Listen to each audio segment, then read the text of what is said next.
বাংলাদেশের ঝড় তোলার পর শুক্রবার ৫ জুলাই ভারতের প্রেক্ষাগৃহে মুক্তি পেয়েছে শাকিব খান অভিনীত তুফান। জানা গেছে, সেখানকার ৪৫টির বেশি সিনেমা হলে চলছে ছবিটি।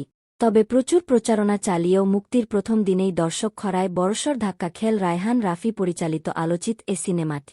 কলকাতায় মুক্তির আগে সেখানকার ইউটিউবাররা তুফানের প্রশংসা করলেও এবার সেই দেশে মুক্তি পাওয়ার পর দেখা যাচ্ছে ভিন্ন চিত্র। বৃহস্পতিবার ৪ জুলাই সিনেমাটির প্রিমিয়ার শো হয়।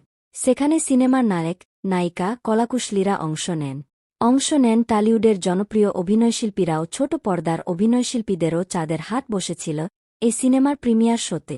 জমকালো প্রিমিয়ার শোর পর শুক্রবার ৫ জুন যখন সিনেমাটি রিলিজ দিল তখন দর্শক সাড়া পায়নি। এমনকি অনেক প্রেক্ষাগৃহে দর্শক না পাওয়ায় শো বন্ধ করে দেওয়া হয়। বিভিন্ন সূত্রের মাধ্যমে জানা গেছে, সাউথ সিটি আইঙ্কসে দুপুর ১২টার শোয়ে ১০ জন দর্শক এবং বিকেল ৪টা ৩৫ মিনিটের শোয়ে মাত্র ১৮ জন।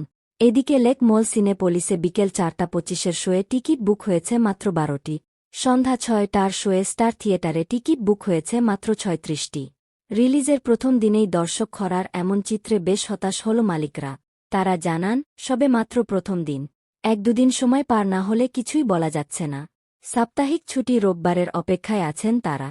তবে এখন পর্যন্ত রোববারের কোনো অগ্রিম টিকিট বুকিংয়ের তথ্য পাওয়া যায়নি। অনেকেই বলছেন, যেখানে এখন জিতের সিনেমাই চলে না সেখানে অন্য দেশের নায়কের সিনেমা কিভাবে সুপারহিট হবে। প্রসঙ্গত, অ্যাকশন ধাঁচের এই সিনেমায় শাকিবের বিপরীতে অভিনয় করেছেন ঢাকার মাসুমা রহমান নাবিলা ও কলকাতার মিমি চক্রবর্তী। এতে আরও অভিনয় করেছেন চঞ্চল চৌধুরী, মিশা সওদাগরসহ অনেকে।